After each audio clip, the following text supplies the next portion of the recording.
information is available.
Welcome, everybody. So great to see you guys. It is wonderful to be here. It is a privilege to be able to hold space with you here. So today we have the topic of the sacral chakra, which we did the root, we did the solar, and we're doing the sacral now because we are going to discuss in depth the biology of clearing the sacral chakra.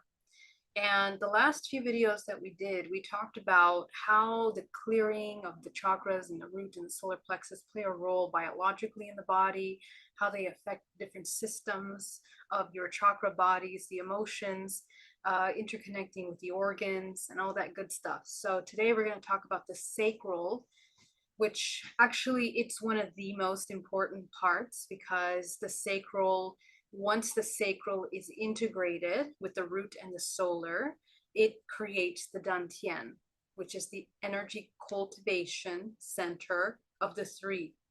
Okay. And we're going to talk progressively with the other chakras as well, because we're going to talk about how the integration happens between, that's the whole point of this challenge of running energy, running life force.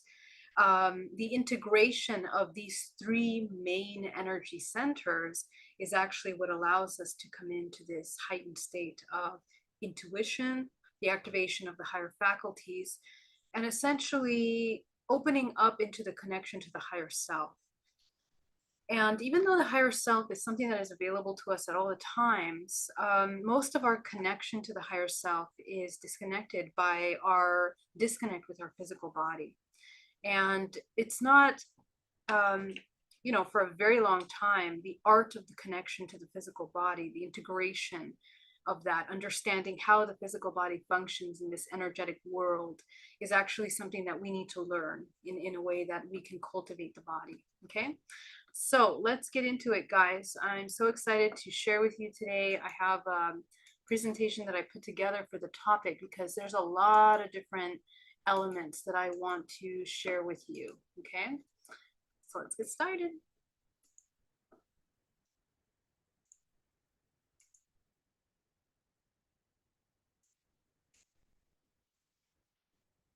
Let me open this.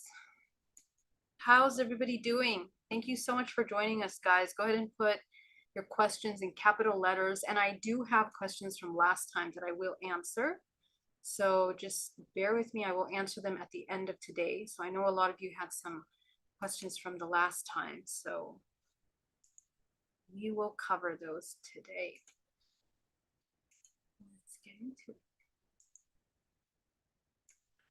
Okay. You're going to see me looking over to my right, just because I have an extended view now. Okay. All right, guys.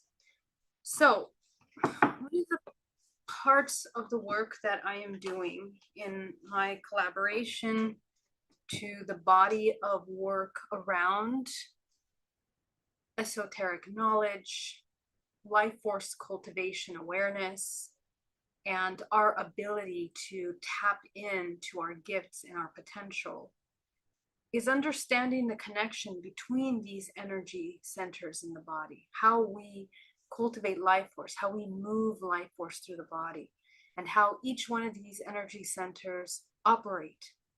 And a lot of why healing, integration, transformation tends to become really challenging is because we don't understand how the body works.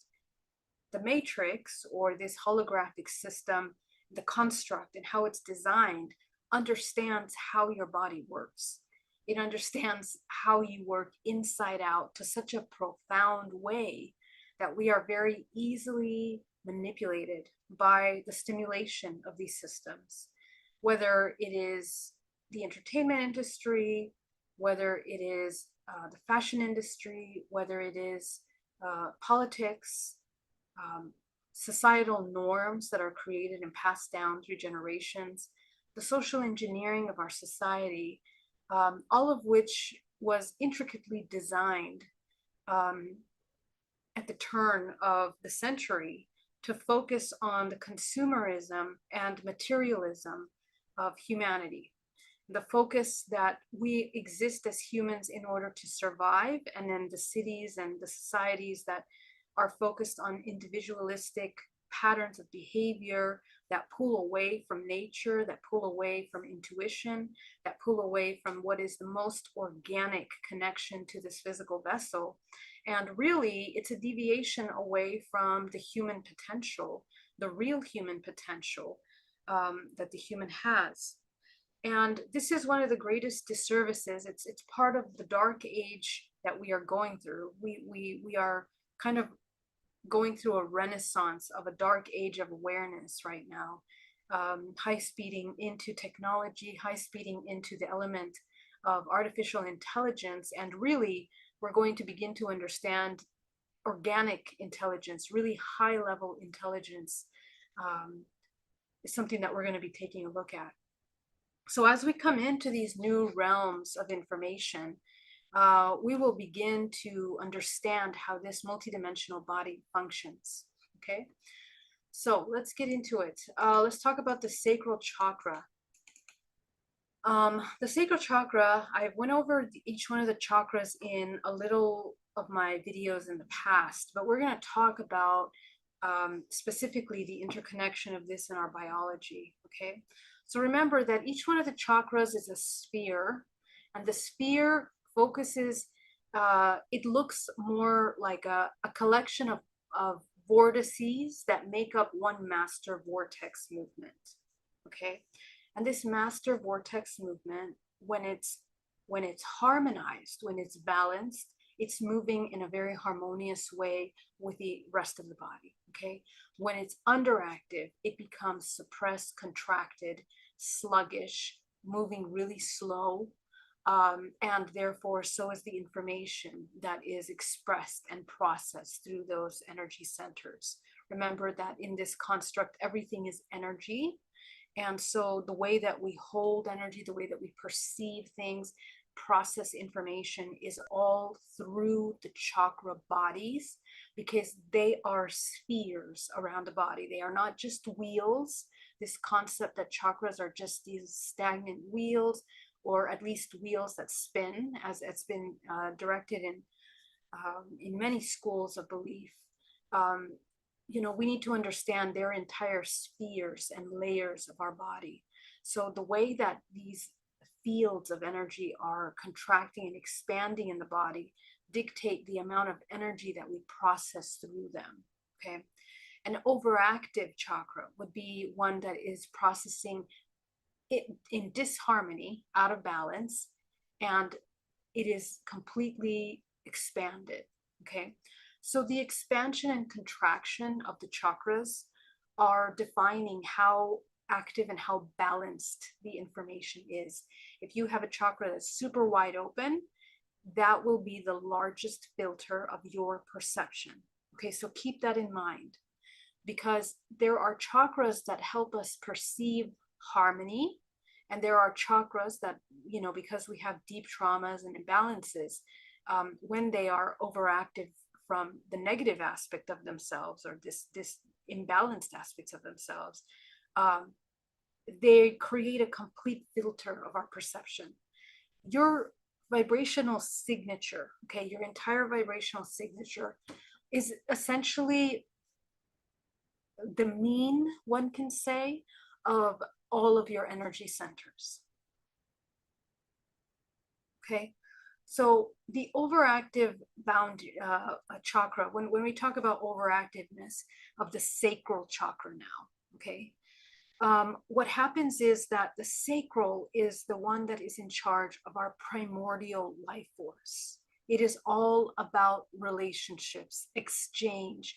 It has everything to do with how we relate to the other, people, places, and things.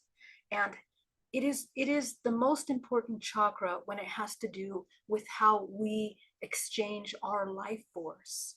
Are we giving more than we're receiving? Are we receiving more than we're giving? What does that look like? How does that feel? How is that expressed?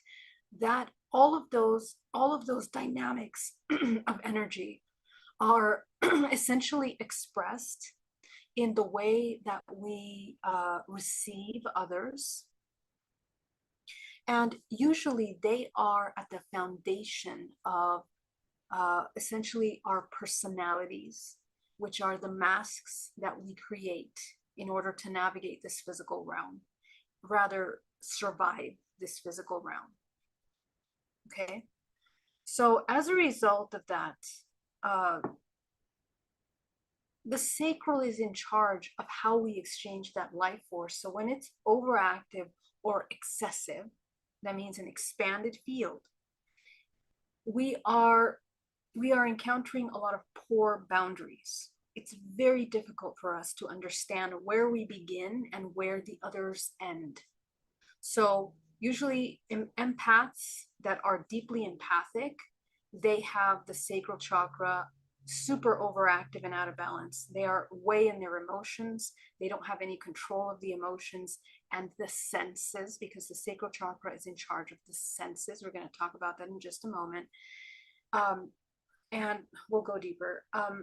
And the overwhelming emotions. Okay, so completely overwhelming. We can't even control chronic guilt, because the root emotion of the sacral, in its most imbalanced state, it's shame. Okay, the shame body. So we're always looking to people please.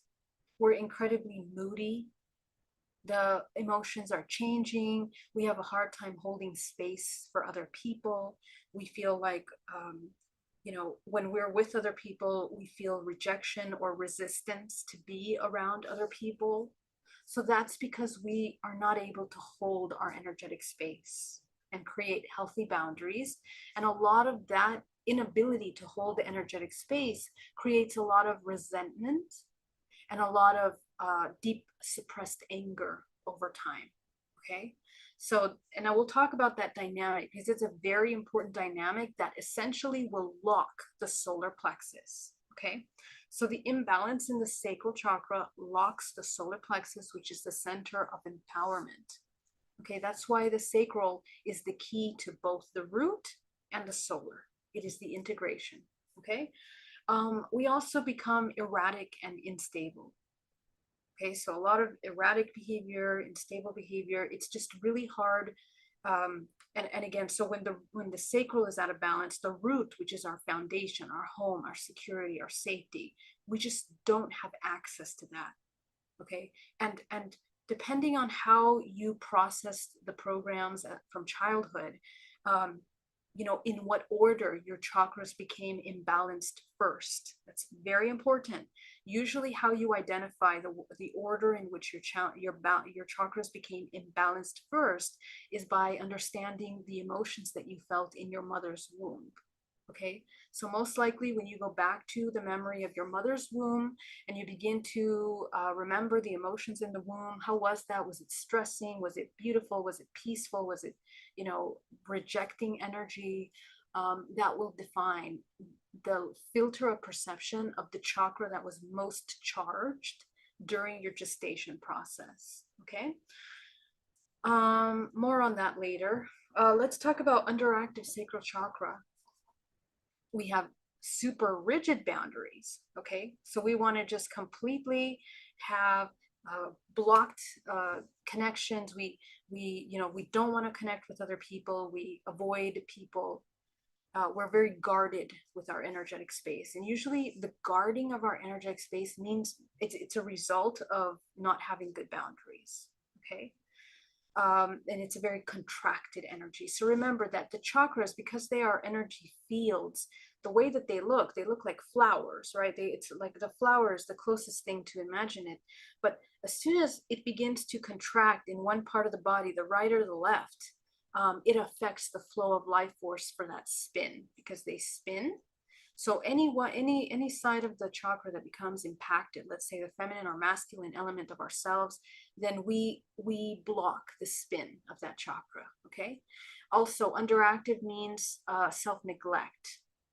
Okay. And then if you're contracted chakra, if you have a severe trauma, or if you are underactive in that chakra, in a sense where you don't know how to hold any of these energetic states, then it becomes stagnant and small. And you can tune into your chakras and you can take a look and see which chakra can you see really clearly, which chakra can you not see, which chakra is it really hard to visualize, feel, sense, tune into. We should be tuned into our chakras absolutely all the time. Okay, all the time, all day. That's how you stay present. You stay present by connecting with the body and the state of your energetic state. Okay, also we have very addictive behaviors. That's one of the key elements of the imbalanced sacral chakra. We just become addicted to things and we repeat patterns. A lot of it is, in order to create states of comfort and stagnation. Okay, self-neglect, self-criticism. We are always judging the self, criticizing the self. This is a constant dialogue in the mind that is very contracted energy. Low libido. Okay, why? Because sexual energy, sacral chakra is the sexual energy. Your sexual energy is one of the most powerful creative forces, not because we need to focus on finding a union or a partner, but your inability to master your sexual energy inhibits all your creation in this dimensional realm. Because that creative life force, it's not just for sex, for pleasure body. Okay, because in our world, in this matrix, we have been brainwashed into thinking that sex is only for pleasure, or sex is only for the purpose of the sensation body. And that is the greatest disservice to humanity. And it's one of the most oldest teachings of how to use this physical body properly and exist and cohere in abundance and co-creation. Okay, so we need to understand what that sexual energy actually is and how to use it, because the inhibition of that is a blockage. Okay, the overuse of it, it's also a blockage. It's a very fine energy. Okay, so let's talk about a harmonized chakra, the chakra that is now healthy, vibrant, expanded on both sides, flowing, open. We have emotional awareness. Okay, so those of you that are looking to cultivate emotional awareness, start working with the sacral chakra. Take a look. What is it doing? You can experience changes immediately as soon as you start expanding the petals of that chakra back into a balanced state. It's amazing. Okay, I see it every day in my sessions. When people begin to expand these areas, they begin to become aware of emotional spaces that require healing or alchemizing. Okay, creativity. Again, what do I mean by sexual energy? Creation. Okay, as much as the humans can create a human, an entire human organism, an entire universe from the womb of the body, everything that we are speaking is an intentional creation. Everything that we are thinking, feeling is an intentional creation.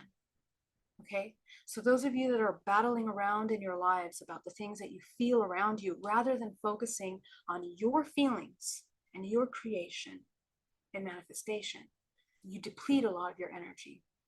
It's centripetal depletion of energy. Okay, fluid movement. Okay, you are in a state of flow, but from a place of manifestation. Okay, you're not double guessing yourself again. You're not doubting. You're not unsure about how to do things. You're moving fluidly in alignment with what? Your intuition.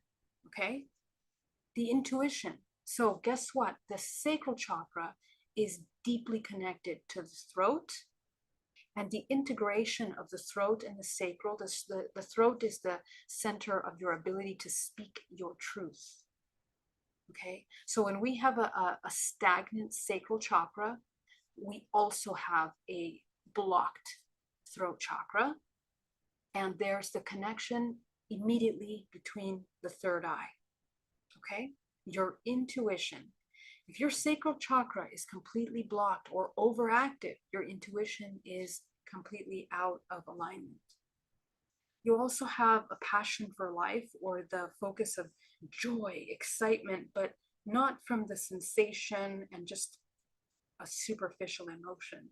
It's a deep feeling of joy, gratitude, harmony, and peace in your creation. But a passion that comes from peace, okay, it's a completely different thing. Passion that comes from desires, physical desires for physical pleasure or short-term enjoyment, is always extremely fleeting.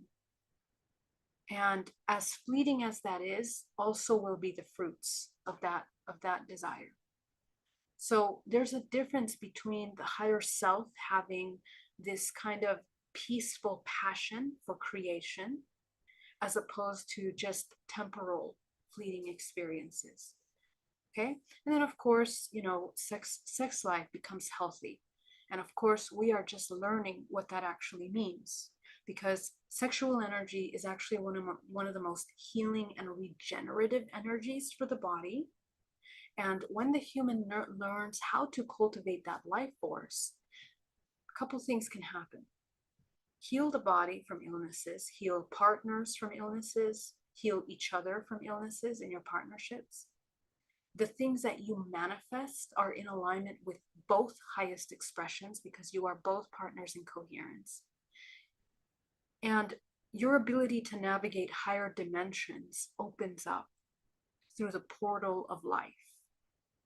Okay.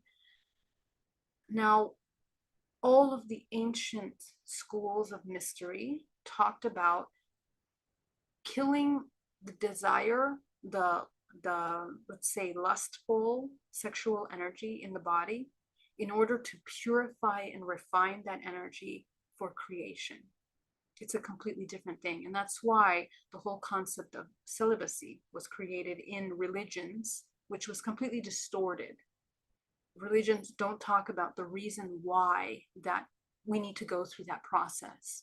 We kill the ego part that is just about self-serving pleasure into the one that is in unification with the universe, the one that embodies the bliss state, the orgasmic state with the universe.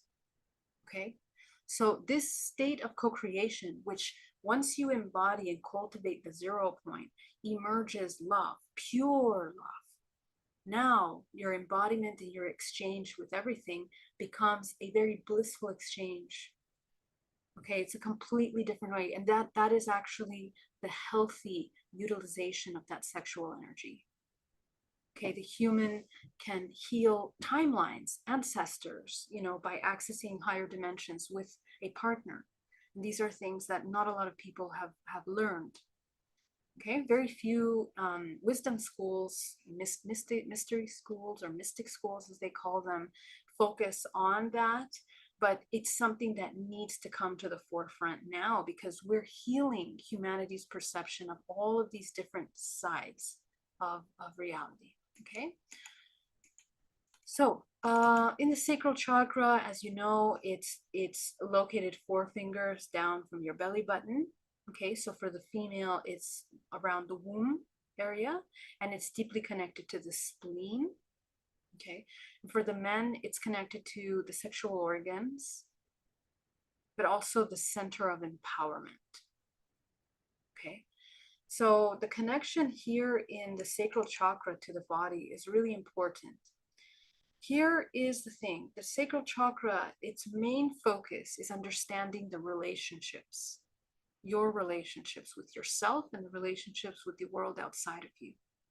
So here's the questions that we want to ask ourselves when we work with the sacral chakra. What is your relationship with your desires? Okay, so if when we tune into our desires, we feel profound shame, we want to run away, we don't want to feel them, we want to avoid them, or we want to, meet them in excess. So basically, your entire life is about pleasure or about meeting the one that wants to eat the sugar, or immediately satiate the cravings of the body, which usually when we have a lot of parasites in the body are only feeding on suppressed emotions that have not been processed. Okay, remember that we have in the biome, we have a lot of parasites in the biome, which are manipulating you into feeling that you need to eat something when you feel an emotion that you don't process properly. Okay, and there's a very huge connection between our diet and sexual energy. Okay, so hormonally, the way that we balance those things for men and women, this is a lot of times there's a lot of power play dynamic between these two elements of ourselves. Okay, so what is your relationship with desires? Are you ashamed of your desires? Do you know what you desire?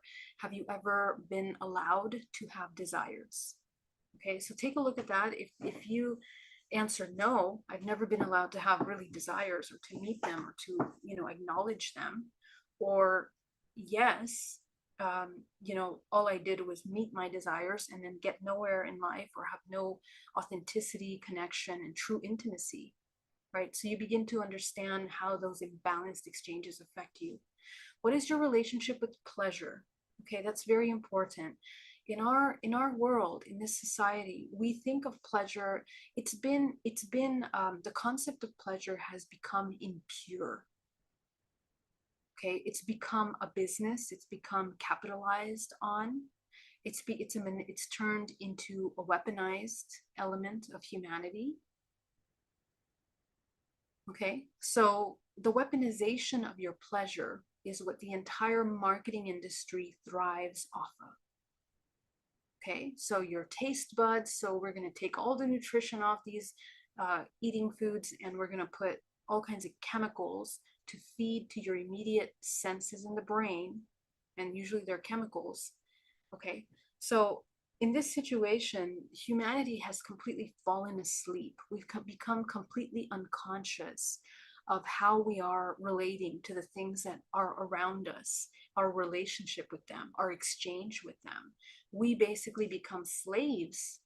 And the most wounded element of the sacral chakra is that you become a slave to your desires and to the pleasures, either the suppression of them or the magnification of them. Okay, so that's how humanity is enslaved, is through the sacral chakra, which is why the concept sex sells, right?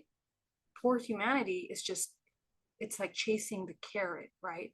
Trying to reach the orgasmic state, which they believe is just a temporary physical experience, when in reality, the orgasmic state is a constant that has to be cultivated in the body by the awareness of yourself as a creator, as the God that exists in a state of unconditional love. So, what is your relationship with indulgence? Okay, the ideas of excess in a way of indulging in a way that is breaking you away from balance, from harmony. What is that like? Okay, we can also indulge in nature. We can indulge in nature and in the sensations of nature. Those all have to do with the sensation body. What is the relationship with your senses? That's one of my lines here, okay? So what is your relationship with creativity and imagination? I just said the other day that imagination is one of the most important elements to your spiritual work. People that don't have imagination, I mean, they've developed a psychological name for that. But if we align and if we heal and clear the chakras, everybody will have an imagination, okay? When people don't have an imagination, it's because the chakras are blocked. They have to be opened again. The energy has to be cleaned. And people that don't have imagination usually have interrupted childhoods, that were not allowed to enjoy their childhood, that were not allowed to be in peace and harmony. They were not allowed to be creative or play, okay? Play is one of the most important things for human, but that's been turned into something, immature or ridiculous, and you need to grow up and get to work, right, to survive. Okay, so that is another weaponization of the innocence of man in its pure state of creation. What is your relationship with the sensations in the body? Okay, how connected are you to your five, six senses? We're going to get into that. If you are deeply disconnected from them, I want you to identify which one of your senses is most overactive. Think about that. What is your relationship with sensations in the body? Okay, emotional sensations. This is extremely important for healing. Okay, if we are not connected to our emotional sensations, it's going to be really hard for us to alchemize emotions, because you won't even understand what you're holding in your body. Okay, you won't even understand the effect of the trauma on yourself. And this is a very common trait for people that experience severe trauma. They cannot access the senses. They cannot access those subtle feelings as a child because it's been blocked and suppressed. Okay, and again, sensuality. This has become like such a bad word in our society. And the first thing that comes to mind when we think of sensuality is perhaps pornography or, something like this, highly sexual. And all of those ideas and those connections to sensuality are connected to inversions of the pure divine elements of humanity. The concept of sensuality is the connection to your senses and your ability to translate information through those senses. Okay, of course, our sexuality. And we are elevating as a human race into a unified consciousness. And if you notice what's happening in sexual identity in our human race over the past, 50, 60, 70 years, well, really since forever, we've always had this, but it's just becoming more of a norm, right? That we are having this idea about what it means to identify your sexuality. Well, the most advanced civilizations, so interdimensional beings and beings that come from other civilizations, a lot of these beings, they don't hold sex energy in that way. It's not a dualistic expression. It's a unified expression. So humanity is learning how to integrate the polarities within them, the feminine and the masculine energy, for co-creation. And this is something that is being rebalanced in the human race subconsciously right now. Okay. What is your relationship with trauma? Okay. So if you, especially sexual trauma, which is, as I mentioned, one of the most powerful fragmenting programs that we have. Literally, the soul is fractalized with sexual trauma, and we become disassociated from the physical body. So these are traumatic experiences that have to be reintegrated. What is your relationship with authenticity? If you do not have a connection to your senses and to your emotions, it's very hard for you to embody authenticity. If you spend the majority of your life avoiding your emotions, you will not be able to access your authenticity. It'll be very hard. And actually it'll feel like a threat. Okay? So what is your relationship with intimacy? Because guess what? When you come into authenticity, this is the gateway into the most vulnerable aspects of yourself, which is required for intimacy. Okay, so if we cannot hold intimate connections with ourselves, with others, to see the parts of us that we are ashamed of in ourselves, that is intimacy with ourselves. If we cannot cultivate that, it's very hard for you to have intimacy with another, because there's entire departments of yourself that you don't want to access. How can you feel safe connecting with another person when you can't see yourself as you are? Okay, so this is one of the largest elements of the contraction of the sacral chakra. Okay, so what happens when you have a blocked sacral chakra is that you have a blocked third eye. You cannot see clearly.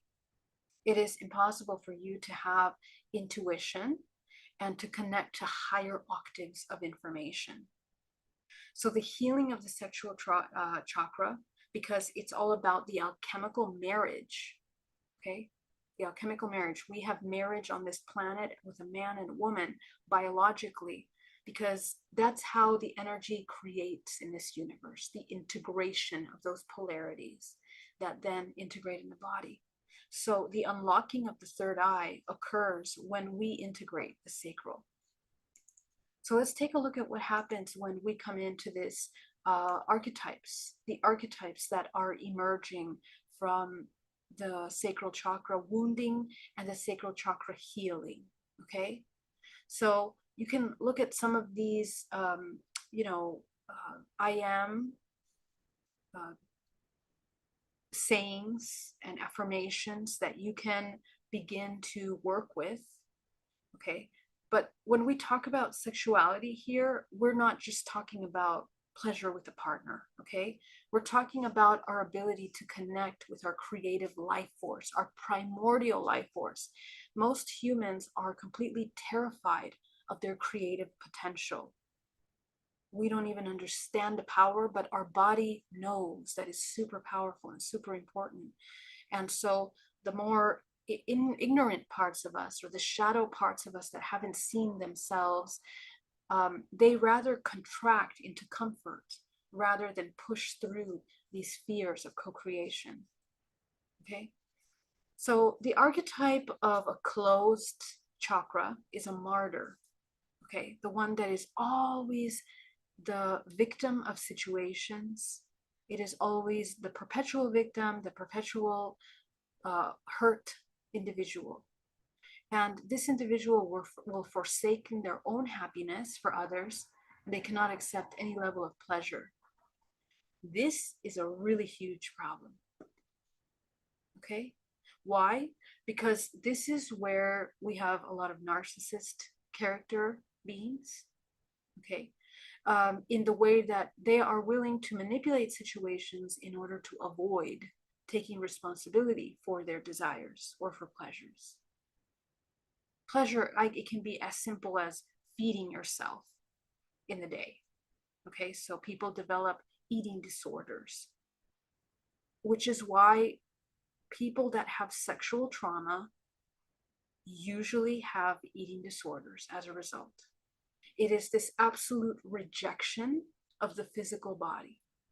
It's a rejection of any part of them because, well, I'm not going to go deep into sexual trauma, but there's an element in sexual trauma of shame, because sometimes people that experience sexual trauma have to battle with the feeling that when they were small and something happened to them, they began to feel emotions and sensations in the body that they didn't recognize. It was confusing for them, and biologically the body perhaps tapped into some sort of pleasure as a result, but it's coming from an innocent place, not understanding what is happening. So what happens in that moment is that the relationship with pleasure becomes extremely conflicted. Okay, so this severs the connection between the human and the senses. they are unable to identify their emotions, ask for their needs to be met, express their emotions, connect with one another. Okay, so that's why it's one of the largest fractalizations of the human soul. And what happens is that large parts of the creative power of the human become compartmentalized. Okay, they become compartmentalized, and so it's very easy to grab this human and use them as a, just a cog in the wheel, in this movement of survival in this system. Okay, this is why healing these traumas is so vital to your creative life force and to your abilities to manifest. Okay, let's talk about the balanced sacral chakra. What happens is that we enter and we take the body of the emperor, and because the sacral chakra goes through the process of the alchemical union, in which it then becomes the master creator and the all. This balanced sacral chakra is looking for the well-being of all. It is the birth of unity consciousness anchored into the physical realm. A human that is not driven by their desires, imbalanced, is not going to be self-serving. It's going to be of service for humanity. So it creates purely from that place. And what it creates is always in harmony with themselves and with the collective. It shares the abundance. Everything is, as they say, the true form of pure love is freedom. Okay? I'm not talking about these concepts of open relationships. I'm talking about the purity of exchange in life force co-creation. Okay, so the open and the high becomes a hedonist, the concept of a self-obsessed that puts themselves first, right? So that's the contracted chakra. The more stagnant it becomes, the more self-serving it becomes. So as you can see, these are pretty strong elements of the sacral chakra, and really it takes up the majority of the elements of ourselves. So let's take a look at the senses, okay? Because the senses, Mark, thank you so much for that super chat. Thank you so much. That helps me a lot, guys. Love you. Going back, the senses are your intuitive faculties. Okay, so to develop your higher faculties, we have to cultivate our senses. So take a look at the senses chart, okay? Your taste, your smell, your vision, your hearing, your touch, your muscles and the way that you contract the body, vestibular, your movement, your interoception, the way that you feel and sense this body, okay? So this is the thing that I want you to notice which one of your senses is overactive, which one do you use the most, because that will be connected to your survival programming, and which one of your senses do you rarely connect with and tune into. This will show you where your weaknesses are. It's also going to show you the weakness of your chakra, the chakra that is the weakest. Each one of these senses are deeply connected with the chakras, okay? So just take a look for a moment, the parts of the brain that are connected with these different senses. Your beautiful brain, all these sections, it's not showing here, but all of these sections here are all going through the pineal gland, the thalamus and the pineal gland, okay? Why? Because this is a very intricate system in the brain that, with the activation and the network connection, reconnection of all of these senses, how? Sitting in meditation, in observation of your senses. That's simple. So that practice, if you do it 30 minutes a day, that's how I began my healing journey. Simply sitting in Vipassana meditation, connecting to my senses, observing them, okay? That holding of that space is actually one of the most transformational, which will grow gray matter in the brain. The growth of gray matter in the brain allows you to become a conduit of life force, which allows you to translate the information that you are connecting to through the body, your intuition, your connection, your boundaries, and your co-creation, which are all being processed through these senses. Okay, so the integration of the senses activates your intuitive faculties because, again, the third eye, including the process of your pineal gland, which is it was defined as the spiritual organ of the body, the connection of which source is refracted into this physical body through the chakra bodies. Okay, so the brain is very interesting. We talked about the vessels, the ventricles, the energy polar ways through the body. All of those are deeply connected with how information is passing through here. Let's go deeper. The connection of the thalamus and connecting all the way down to your nervous system. Oops. There you go. Hold on, guys.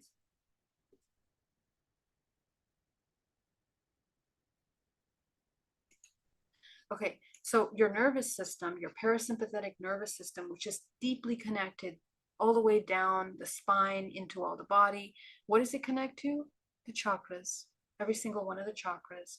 It is in charge of passing through the bioelectrical charge of your emotions into the body, vice versa, back and forth through the body into the brain for processing and secretion through the chakra system, which are all of your glands, your most important glands in the body that secrete chemicals that allow you to sustain a homeostasis in the body or a completely out of balance state.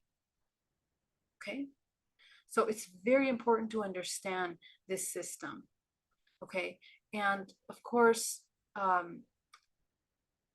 you know, how you process through the, I talked about this the other day. I'm so sorry, I can't remember the name now because I took that slide out of here, but the main nervous system in the body is actually the one that interconnects the brain into this parasympathetic nervous system. Okay. So the senses are connected to your intuition by way of how you translate information. So just take a look at this chart here. When you're when any one of these senses of your body is more developed, you can understand which intuition ability is more developed for you. Okay. However, we need to develop all of them. All of them. Okay, so we have to begin to develop our connection to the senses because clairvoyance, our ability to see, okay, that's an entire system of processing imagery, imagination, which is connected to the sacral. Again, that creativity. Okay. Yeah, so just you can keep these slides for your memories to begin to work with that. Okay, so let's talk about now that we talk about the biology of this sacral chakra and the connection to the intuition. What do we do with this intuition once we're developing? We begin to define and use it as discernment. Discernment, very important. People always ask me, what's the difference between intuition and discernment? Okay, so discernment allows you to make choices that are coherent with your higher self by the use of this physical vessel to translate properly your experiences around you. In order to do that, and when we're assessing our relationships, we're assessing, you know, our relationship with places, people, things. Okay, so here are the questions that are extremely important in your relationships that I want you to begin to ask to help you understand how to heal your sacral chakra. Is there an even exchange in effort in your relationships? It doesn't matter with who, with everyone. Is there an even exchange? Even our children, we're teaching them how to hold space. If we begin to notice our child is very selfish, for example, we need to begin to understand why, what's happening. Okay, because the children are always inheriting our core belief systems. So they are wonderful memory mirrors, wonderful mirrors, okay, that help us evolve. The children are one of the most amazing gifts of human evolution. When we don't want to do the work, we have children and they make us do the work, okay? So number 2, do I feel uplifted or drained after spending time with this person? Okay, extremely important to understand that. If your relationship with the people around you become depleting, exhausting, exchanging, you need to understand what is the dynamic. And remember, we are always in resonance with the people around us. So address in you the parasitic elements that are wanting to be connected or codependent emotionally, physically, mentally. Okay, what are those ways? So take a look at that, how we are expressing that, and take responsibility for your participation in those parasitic exchanges, okay, in order to identify, because we attract the same. Are there compliments shared? I mean, what we're talking about is that, are we in a supportive, co-creative community that is respectful of our boundaries and supportive and uplifting? Not like clingy energy that just wants to hold on and give compliments in order to get compliments, or do things in order to get things. That's a parasitic exchange, okay? So the person that, and when we talk about compliments, or when we talk about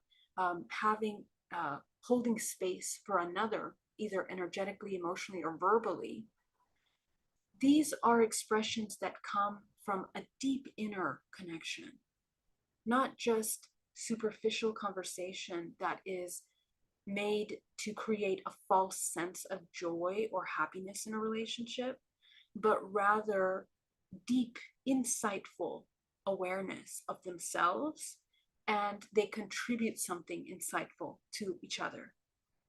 And this is what we desire so much from one another, which is why intimacy is such a very difficult thing to find in our day and age, because we don't know ourselves. We're barely the masks that we've been told to look like or to hold. So that deep, profound void within each and every one of us makes us not good partners, or even just acquaintances. Okay, so we have to change that dynamic with us so that we can begin to speak our truth. Imagine how this world would be if we spoke our truth from a grounded place of completion, rather than needing and parasiting on one another. We would get a lot done very quickly. And there are many advanced civilizations that operate in this way. Okay, so do I feel comfortable communicating? So is it safe to speak our truth? Okay, so again, the parasite that makes it extremely impossible for you to communicate, to express, to share information. If the conversation isn't back and forth, then, we're not going to feel comfortable. So these are extremely important dynamics that when we have a wounded sacral chakra, the answer is no, right? No to all of these, because we don't have good boundaries. We cannot speak our truth. We cannot communicate. We cannot exchange our energy in a conscious way. And it goes both ways, you and the other.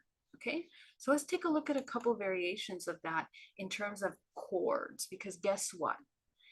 These energetic dynamics, toxic exchange dynamics, it's energy. And energy, as you know, when energy becomes repeated, just like a neural pathway in your brain, when you repeat the neural pathway that says the program, I am not worthy, it strengthens all kinds of network systems in the body, biologically, bioelectrically, biochemically. The shape of your body changes. The geometry of your body goes from harmonious to disharmonious. The organs are not working together anymore. We become parasitic towards ourselves and others. And what does that look like energetically? Is that we cling on energetically to one another in a way that the energy exchange is imbalanced. Okay? So what happens is that those cords, because the vibrational frequency of the connection from a 0 point, okay, so remember, in the same way that you hold frequency in your body from 0 point into, that's right, Shane, that's 0 point. You got it, exactly, right? So the same way that we hold the vibrational frequency from the 0 point down to the lowest frequency of fear, for example, a very slow moving, sluggish energy, crystallization occurs, solidification occurs, because energy does not disappear. It manifests into the vibrational frequency that is most repeated. Like that neural pathway, it becomes calcified, solidified, crystallized, but not a high level crystallization. We're talking about a solidification. Okay. So a healthy relationship, the connection is from the heart, because the heart is the 0 point. Okay. When you come from the 0 point of coherence, that state of being your full self and then connecting with all other organisms from a place of harmony, that connection, the cord is a connection from, pure love, and it's very neutral energy.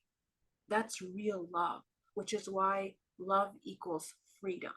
Okay. Unhealthy relationships, the cord is super coarse, it's dark, it's heavy, and usually it'll attach to the first 3 chakras in a very parasitic way, which then wind up the spine into the other chakra systems to contract their expansion. Okay, so when we have cords in the sacral chakra, each one of the chakras are interconnected with the upper chakras. They will, over time, calcify the expansion of the upper chakras. Okay, which is why it's become so hard to expand your heart, okay, or your throat, or your third eye. Okay, no vision, no coherence, no truth. Okay, so it's an imbalanced exchange. And it can be from both individuals, that it's just deeply connected from, let's say, the sexual body or just pleasure, or, it can be an imbalance. Like one person, it's just sex, the other person, it's actual love, but the other person probably doesn't know what love is, and that's what created a resonance. Remember, there is no victims in a union. It's mirroring, always a mirroring, okay? We also create energetic cords with other things of other densities, such as matter, material things, material objects, like food, for example, through the imbalanced senses. Okay, so addictive behavior, obsessive behaviors, excessive time and energy is given to objects, substances, or bad habits. Smoking, drugs, sex, we become addicted. Gambling, we become addicted to having near-death experiences, so we put ourselves in really dangerous situations. Okay, so all of those things are cords that are created in the body, and these cords can become very strong, especially with technology today. Let me tell you why. Because technology today is not technology of 20 years ago.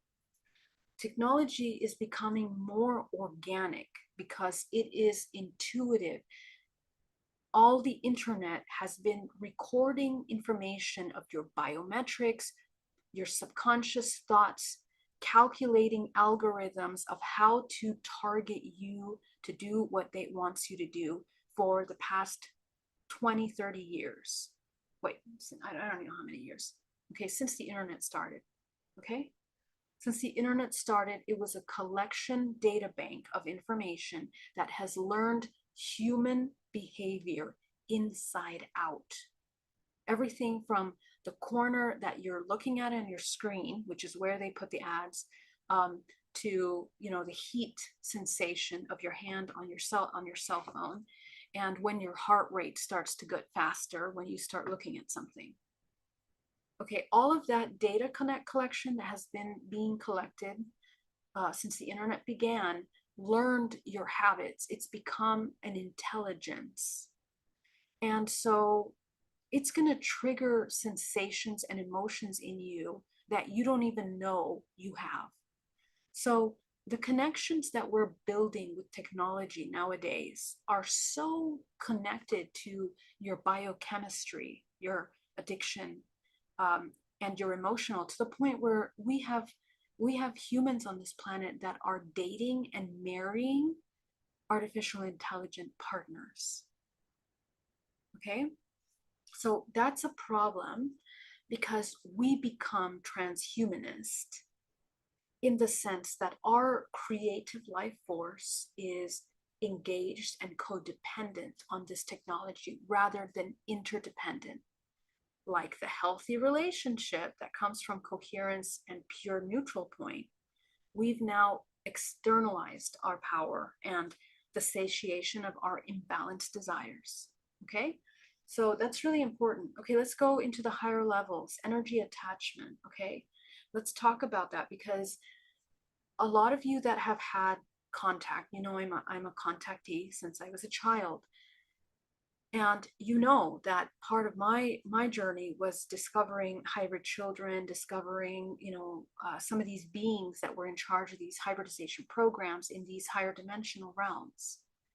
So my experiences with that helped me understand the difference between a soul that is sovereign in the 0 point of co-creation, not in this lifetime, but all lifetimes, all dimensions, and the difference between a soul that is parasitic and engages in parasitic exchanges and contracts. Okay, in the same way that we have contractual agreements, all of these are contractual agreements for experience that we create. We also create attachments. This is all about attachment with interdimensional beings. It can be, I don't know, crystalline, that just came from the 12th dimension, presenting to you with all kinds of information that wants to channel through you. Okay, this is a very sensitive topic, and I will do an entire course on this. But when we are not conscious and awake, and when we go into the ego or the fear element of ours, we can make agreements with these entities, which are also ourselves. It's ourselves. Everything is the self.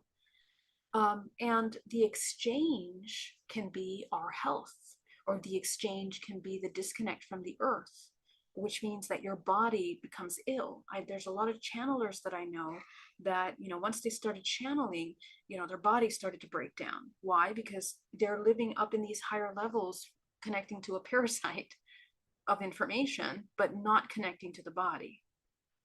Your primary goal in this experience of a human is to integrate all higher dimensions into the physical.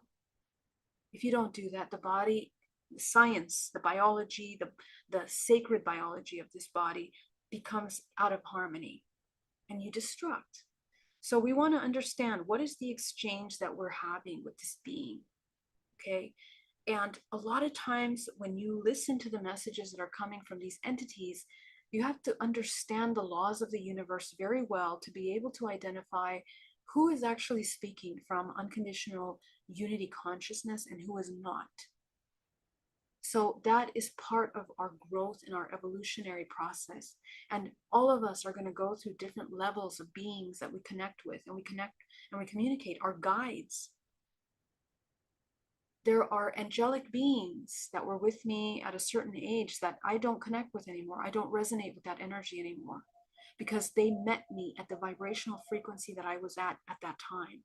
And they helped me at that time understand something. But I've gone through an evolution, and so have each and every one of you. Okay, so the entities and the beings that we interact with now, we have to be completely conscious in a way, lucid, just like you are in the waking state, making discerning choices about what people you allow into your life. In the same way, in your dream time, because we're talking about dream time, enter into other higher dimensions where you interact with beings. Use your crown to discern, are you in alignment with me or not?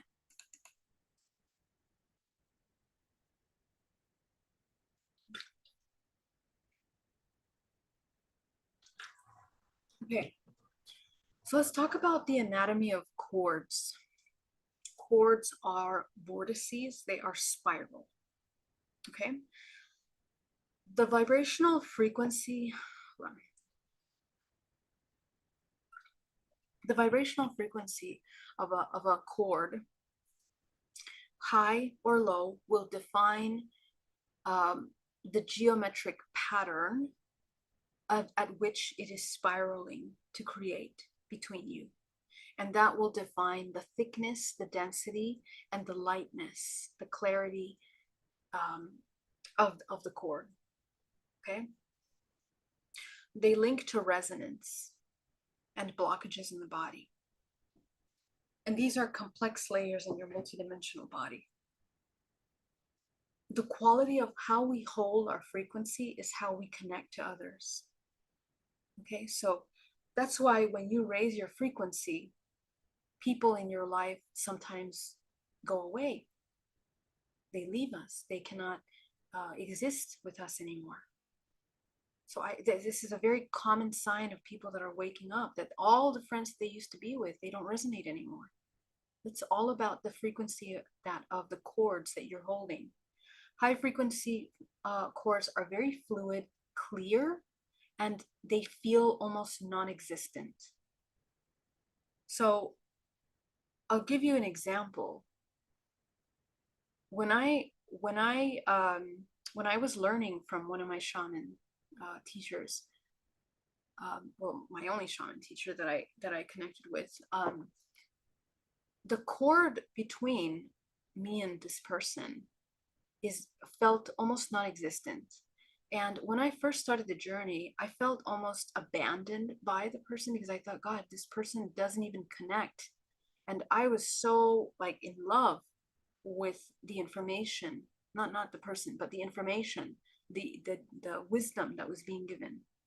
Okay, those kinds of attachments are coming from a lower form of attachment, of wanting to own something or control something.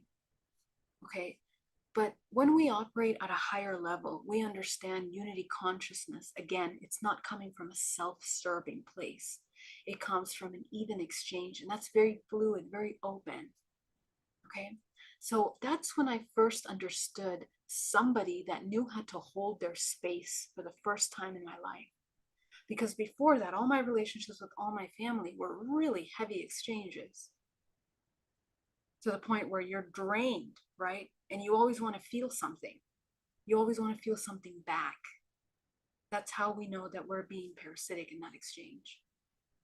So that's the difference between a person that knows how to hold their energetic space. There's none of that clingy attachment or need for that connection. It's very fluid, okay? And you are respecting free will. It's the embodiment of free will, okay? Low frequency cords are super heavy. They are stagnant, they're heavy, and they're parasitic. Codependent exchanges are parasitic. Take a look and understand how many of your interactions are codependent rather than interdependent. Parasites attach to the energy field and anchor into the internal organs and the nervous system. They are connected to the biochemical addiction network of chemistry in the body. I've been working with energy for over 20 years now, okay? And in all of my life, since I was a child and I began to see beings and entities, whatever, parasites have a very distinctive anatomy energetically. They are very stringy, and they have tentacles. They are muddy. Sometimes it looks like black cords or swampy plant things. And these little tentacles go up the spine. Let me find my spine really quick here. Okay, they go up the spine.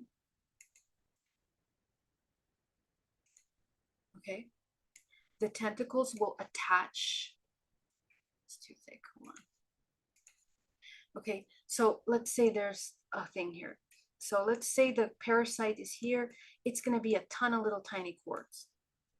And these little cords attach to many of the parts of the body that are connecting to the blockages and the programs, the vibrational frequency that is being held in the body. They also attach to parts of the body, okay? Which is why when we do hypnotherapy healings with people that are clearing out illnesses in the body, they see these little entities and they begin to release them from more than one place. And that can take time.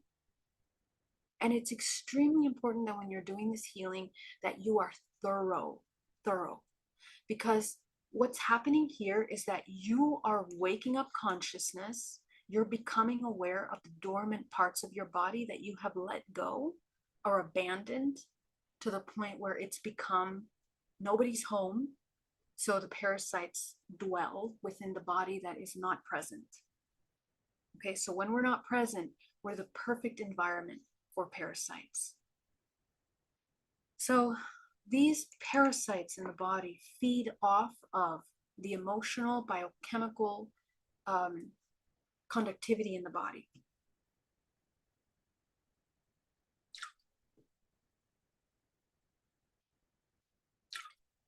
I just use this image because kind of looks like jellyfish. Jellyfish is a good way, okay? But a person that is covered with all kinds of entities and beings, you know, you can just sense their energy, very sticky, very heavy, and you know it, okay? It feels like a void. The person feels like a void, like it's never enough, okay?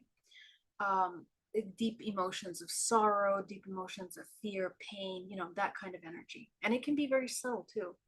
So here's a great image that will help us understand some of these parasitic thought forms that develop as a result of imbalanced sacral chakra. Okay, concepts of attachment, ownership, control, okay, self-serving intentions, externalizing our own sense of approval or acceptance or attention. That's a clear indication of a person that is completely disconnected from themselves. Externalizing power and control, okay? Sexual needing to fill the void. Now, in all of my years of working, what I have discovered with imbalanced need for sexual attention or attraction or intimacy is a deep void for love, usually coming from the wound of the mother, never having nurturing. And this happens a lot for men. When they did not feel the nurturing protection of the mother, they have this insatiate feeling of wanting to connect intimately to another. Okay? So it's going to manifest as a physical desire into like a sexual body and balance. And of course with women too, we don't know what love is. That's one of parts of my journey as well. You don't know what love is to the point where you seek everywhere for that love.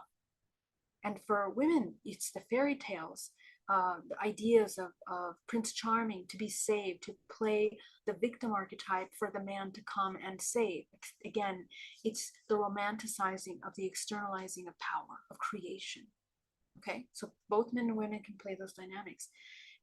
Concepts of take care of me.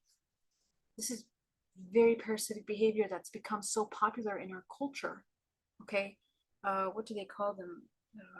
The babies, the ones that exchange attention for money, right? To be taken care of monetarily. I give you attention, I give you sex, I arouse you, and you give me material goods. Parasites. So what happens with behind all of these programs are parasites within the body. This is not just a fantasy concept, okay? This is after looking at hundreds of energetic bodies, not just me. These studies have been done by many, many, many people in history. They've been depicted in historic lore. They've been, you know, depicted in stories of interdimensional contact. I mean, in religions as well, but a lot of religions have inverted these concepts. So it's very important to understand that the sovereignty of the human as we come into the new human is the human that is essentially the person that is a creator, a sovereign creator. Okay, we're almost done, guys. Common energy problems. Okay, what happens energetically in the body? Wow, the body becomes super dull. Look at how this body becomes so stagnant with all those cords. Okay, there is no connection to the higher self. The person is always looking outside of them for guidance, for intuitive guidance, with psychics, with whoever else except themselves to provide guidance. They do not trust themselves. Intrusive, stagnant energy. Okay, we have all kinds of parasitic relationships with people. We can never say no. We can never create boundaries. Okay. Energy drains, the energy is leaking completely. No connection to the self, no awareness. Okay, so this is what the energy body that looks like as a result of this imbalanced sacral chakra. How do we cut cords, guys? We cut cords by first cutting it on their end. Okay, we cut the cord. So this is the person here. Okay, the cord is cut on the other person's side first. This is you. Then you cut it on your side. And cutting is not just like you're cutting it, you're pulling it out of the body. Because again, these are entities, these are cords that usually have a lot of layers interconnected into the body, into the subconscious mind. Okay, so the pulling out of that cord in your body, be thorough, because you're going to feel it. This is not just making it up. This is hundreds of people that have explained what it feels like to cut a cord. Okay, you pull it out of the body, and some people, they don't understand energy, and they just think it's just about cutting it. Well, you left all the roots in your body. What does that translate into? Your thoughts are still reinforcing the neural pathway. So the job of cutting a cord is not just simple. Unless you are very aware of what you're holding in you and you know what you're letting go, you understand the parasitic dynamic between you and the other person, which is what DNA reprogramming is about. Okay, so when you understand the contractual agreement, you have to understand the contract. You pull it out. The cords now get connected to source. Okay, so the cord that disconnects, you connect it to source. What is that? Alchemy. Alchemy. Okay, the alchemization. You just transmuted a heavy, heavy cord into source. Okay, so that is the cutting of the cord for that. And let's just take a look. I found this really cool video about cords, which, you know, I thought was kind of interesting. Hold on, guys. Let me play it for you.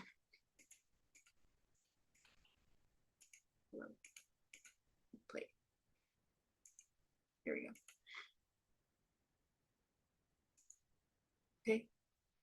So we are, let's say this person is just feeding from the external, right? All the energy is just feeding out. So we cut the cords, it comes back into the body, and now what happens? Your toroidal field starts to move. Okay, your energy field becomes open. What are some of the things that we have? Hopefully you don't burn to death there. That's kind of dramatic. But I take that fire as the alchemization. Okay, the alchemization of those lower forms. Hold on, guys, bear with me. Okay, what did we cut cords with? Okay, what are we attached to? Because guess what? We can also be attached to thought forms. These thought forms are the reference points that are they become more stagnant in your body. Okay, so every time you have a trauma and you become fragmented, it becomes suspended. It has a point of suspension in your energetic field. And what happens is that point of suspension, like for example, this one childhood trauma memory, you keep coming back to that. And you build your entire identity around that, and it becomes so difficult to overcome. Okay, so we have to cut cords and alchemize those experiences. And this is really hard because a lot of us, all we know is the victimization of the trauma. That's all we know. Our entire personality, the way we dress, the career that we chose, the partners that we chose, all coming from that trauma. So we are terrified to let go of that. Okay. And so this requires a major ego death. It's the ego that is attached, that's so afraid of its own power, and that's never experienced the opposite of that has a hard time letting go of these cords. Okay, so the integration of that heartbreak and attachment. How many sexual partners have you had in your life? Have you done sexual energy clearing? Okay, heartbreak is one attachment. Emotional attachment, you can't get over an ex. You can't alchemize and neutralize the connection. You cannot accept what has happened in those partnerships. All of that are thought forms that are parasitic, all stemming from the sacral chakra. Past sexual energy exchanges. I have a video on my channel on how to clear your sexual body. Extremely important. Check it out. Connection attachment. Okay, so again, that kind of codependent attachments to relationships. Family. Okay, so our family is there to guide us into this life, and they have created an environment for the evolution of our soul, but we are not the family, and the family is not us. And we have to make that differentiation, because a lot of people become dependent on the family in a way that is also parasitic. Okay, so detaching from that connection in a way that heals the body healthy. Okay, have neutral, balanced exchanges. And family members, because of our cultures, for example, I come from a Latin culture, both from all my root lineages. It's all about such a integrated family, right? There's no proper boundaries. There's a hierarchy that they want to hold on to. Like, I'm the mother, what I say is the law, and this everything should be this way. And these little concepts that we are waking up from as a human race, okay, into an interdependent. This is a new parenting model that we're creating now. We are creating independent humans that are sovereign, that we don't use for emotional punching bags or emotional pillows, or to fill a void. It's a different way of bringing life into this planet, which is why it's so important that if you are going to be a parent, you're going to be a mom or a dad, that you begin to question your intention behind having that child. Sustaining my name is no longer an answer. Sustaining my lineage. Do you know what's in your lineage? What are you sustaining? Okay, are you sustaining patterns of incredible love and peace and harmony, or trauma? Okay, because you are responsible for that. So that's really important to understand. And those cords have to heal through our ancestors and alchemized. Okay, colleagues at work, of course. Okay, toxic dynamics at work, all that. And of course, relationships. Okay, so let's take a look at the energy body. When a body is completely full of blockages, here's where source ends. Your connection to source, your connection to the infinite, to the divine, to the understanding of what you really are. Okay, when you begin to clear the energetic body, now you can hold life force as a state of creation. Okay, so just some visuals on what that looks like. Okay, once again, talking about these cords and how to cut them. Essentially dynamics that are, and these colors are from a very specific person that wrote this picture. Thank you for the picture. But it doesn't necessarily mean that they're pink cords, okay? They can be any color. I want you to connect to your cords. And if you're a person that sees color as energy, what color are your cords? It's a great way to understand. Just have a chart of emotional frequencies with the colors that kind of guide you through, or more importantly, tune into your intuition, okay? And then that will help you understand. Unhealthy cords that are, coarse and heavy, don't be intimidated by them. Work with them. So, what does a new relationship look like nowadays? Okay, the new relationship, it used to be this concept, right? Full of passion, full of love, full of this kind of, it's all about the pleasing of the senses. What are we eating? What are we seeing? Where are we going? What are we doing? It's all external connection. The new connection is the internal connection of unity, which comes from the 0 point. It comes from the heart. Okay. All right. So let's go ahead and come over here. Okay. Look at your physical body. The alchemization is through the heart. When we begin to alchemize through the heart, the body begins to spin. The sacral chakra spins. The alchemy is through the heart, because when we come into unconditional love and compassion for yourself and for the other, the sacral chakra heals. Okay. And there are many levels of that. If you understand, the levels of ascension that we are going through, the third dimension, which has to do with this physical. Okay. We are alchemizing that into this unity consciousness. In the form of your body.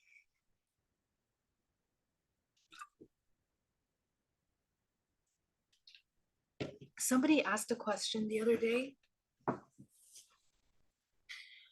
about the platonic solids and the shapes. Actually, no, they asked about the geometry of the body and how the geometry changes every time that we are evolving. Okay, well, here is the answer. Every single one of these main platonic solids are the manifestation of dimensional layers of yourself. Each one of your chakras is connected to these shapes, which is why, they have these shapes for the chakras, but not a lot of people understand what that means. Every time that you integrate a chakra, this is called a kundalini awakening. Okay. So the kundalini is not just, sexual energy, or it's not just the root chakra. Every single chakra has to have, quote unquote, kundalini awakening, which is the implosion point of integration, the alchemical marriage of that chakra, the rebalancing and harmonizing of that chakra, where your center begins to spin properly, your body, your field begins to spin properly in its most potent, creative manner. So for the sacral, the platonic solid that is created is this beautiful form. And this geometric shape is what allows you to enter into higher dimensions in your body when you are navigating in dream state. Each one of the chakras and the mastery of each of those chakras helps you enter into the highest. The tetrahedron, okay, which is the Merkaba, is access through the heart. Okay, so this becomes the vessel of navigation. And I want you to notice UFO sightings of UFOs and the shapes that they hold has a lot to do with the dimension from which they come from. Okay. And also, yeah, we don't have time for that topic right now, but a lot of ancient information about, the shapes and the forms that were impressed into some of these petroglyphs in history help us understand information about the dimensional intelligence that was brought through. Okay, so this will be a topic for another time. But why is the sacral chakra the portal of life? Okay, it is the Vesica Pisces. The Vesica Pisces is the alchemical marriage. It is the crown of that alchemical marriage. You can bring an entire universe into this planet. through the sacral. And both men and women are operating this energy, the sexual energy. It's not just that the woman is the one that gives birth, because the man has to seed that life. And that's a super important job, because the DNA that is passed down through the seed, through the semen, and then the egg is holding certain geometry in that genetic code of the level of evolution that is available to this organism. Okay, so remember that the most important equation in this universe for this dimension is the Fibonacci sequence, which allows us to understand the sacred geometry, the unification of the mind, matter, and the spirit, the soul. Okay, so the alpha and the omega is the result of this Vesica Pisces, the integration of matter and the soul. And that's exactly what we are doing. Okay. Biochemically in the body, so I'll go deeper into that, but talking about the brain and the integration of that the chemistry in the body comes back into balance and harmony. I think I meant to put this slide further up when we were talking about the chemistry of the body. But yeah, just for your reference, pure love is operating on higher octave chemicals in the body. And I cannot remember the name of the chemical that is created by the state of pure love. If any of you remember it and put it in the chat, you guys get an A+ in today's class. Okay, but I cannot remember the name right now. But essentially, we want to embody that chemical in the body.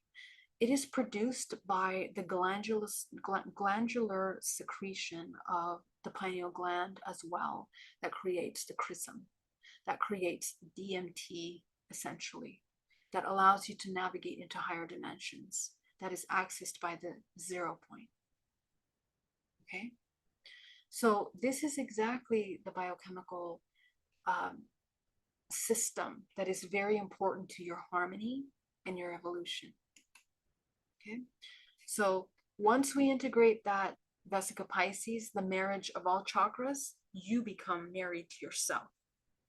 That's actually the real symbolism behind the wedding.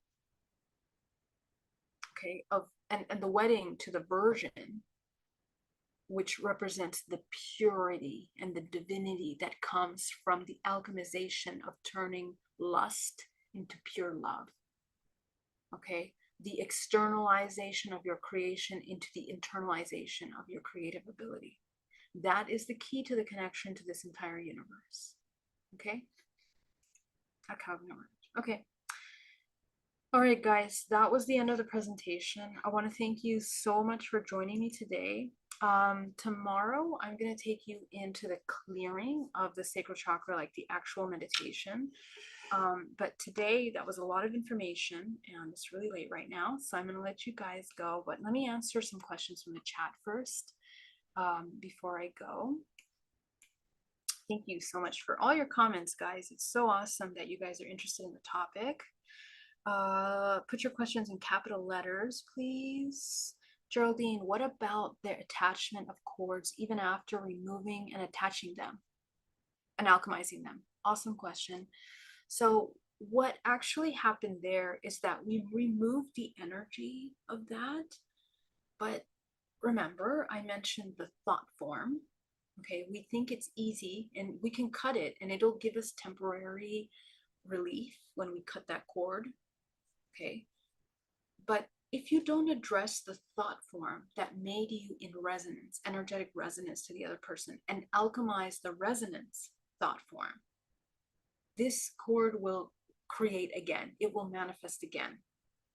Okay, and that's why we have to cut cords with people daily. That's why this is part of the energetic hygiene at night. Before you go to sleep, cut cords with everyone that you were in contact with throughout the day. Okay, and if you're still holding on to that energy from the person that you saw at the doctor's office, or even your clients, for those of you that are healers, if you don't clear your energetic space in your room, you have to sage and you have to use salt water when you're healing. All of that is draining your life force completely. So the true alchemization is the changing of the habit that made you a match to the person to begin with. Okay. I think I'll do a class on cutting cords. That would be very good. A cryong. Geraldine, I'm a bit confused if we connect with someone from heart, but that person barely cares and are selfish, yet we enjoy the said person and relationship with acceptance and love. Is that parasitic? Yes, because why would you be with someone that cannot hold space for you? Okay, so we become parasitic to ourselves. And we have to question, what is it that attracts us to the person? I guarantee you it's in the lower form. You might have more access to feeling love, but if we are not able to understand the resonance between yourself and the person, we're going to attract the same person over and over again, not even in that person that you're with. So the question is, are you not worthy of love? Are you not worthy of reciprocation? Are we fearful of intimacy? Do we not feel that we're good enough to find a partner that is in alignment with us, that is reciprocal in that energy? A lot of times these wounds come from the mother, from never feeling that nurturing. We're not used to it. So it's natural for us to find a relationship with someone that is emotionally unavailable, for example. Okay. So please look deeper into the attraction to the person. And I mean, this is not just for you, everyone. We deal with this as a very common way of interacting with emotional data. But we have to question our intention. And a lot of times it's in the sexual body. Sometimes we're attracted and the connection physically is so amazing, but actually the connection intimately, mentally, psychologically, spiritually is non-existent. So in this new way of being as a conscious human that loves themselves, we want to make sure each one of those areas are harmonized for us, because that's real self-love. Okay. I hope that answers the question. Geraldine, you explained it in higher level terms. Tom Likes explained it in the layman terms, and it upsets a lot of people. Oh, I haven't heard of him. Okay, let's see. Geraldine, it's so true. I learned that decades ago about frequency. I got laughed at mostly by women when I pointed this out in that chat. Most of those women say they are independent, but perhaps not. Right. Excellent. Yeah, that's fantastic. Make sure you put your questions in capitals, guys, so I don't miss them. I don't want to miss your questions. Alchemist says, don't all relationships end when you're learning to be whole? I mean, well, yeah, if you're actually integrating and embodying the work of becoming whole, okay? It's not that relationships end, it's that we evolve. And if relationships aren't evolving with us, that's when they will end. Okay, so either we are not evolving with the person that we need to in order to continue the relationship, or they are not evolving with us. This is when relationships come out of balance, which is why the concept of marriage is going to become a very old institution coming into the new world. A new way of understanding marriage from a place of even exchange, of holding space, of the embodiment of the divine masculine and feminine. And I'm not talking about sex. I'm talking about the integration of ourselves. Okay? The constant evolution of the self becomes a more harmonious, fluid partner in the way that we hold energy for one another. Okay? So, however, until we reach those states and we are able to find a partner that is evolving next to us, with us, yes, most relationships will fall apart. Okay, so we have to be conscious of our patterns and also theirs. Okay.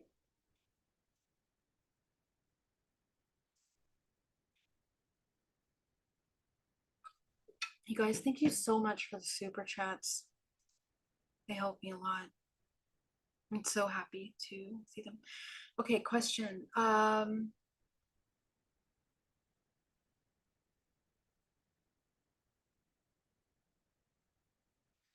Question. You posted that video on your Facebook, experimental evidence no one expected.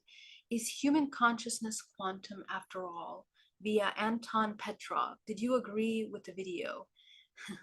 Yeah, that's a complex topic that I will get into eventually. There are some very interesting points of that, which what is interesting is the way that consciousness is being dissected in order to understand the quantum field better. Okay. So, and what it helps us understand is the perspective that we have to take when we look at consciousness and when we study the science of consciousness. I'll talk about that. I'll talk about that more later. Okay. What was the video for getting over the ex? Well, it's not about getting over the ex. I mean, to get over the ex, it's about acceptance. But if you want to clear sexual energy in the body, there's a video on that. And maybe I can learn how to link it here for you guys, okay? I understand. Thank you so much, Geraldine. I'll do better, certainly, with your amazing wisdom. Thank you so much, Akrion, for being here and your beautiful question. Andrew says, so true. If you can't grow with your partner, there's no relationship.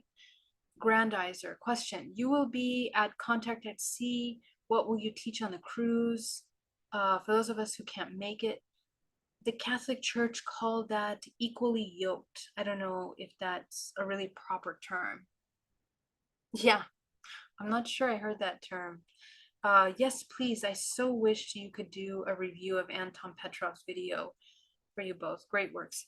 Yes, I know. It's amazing work. I may not do a review, but I will talk about the topic.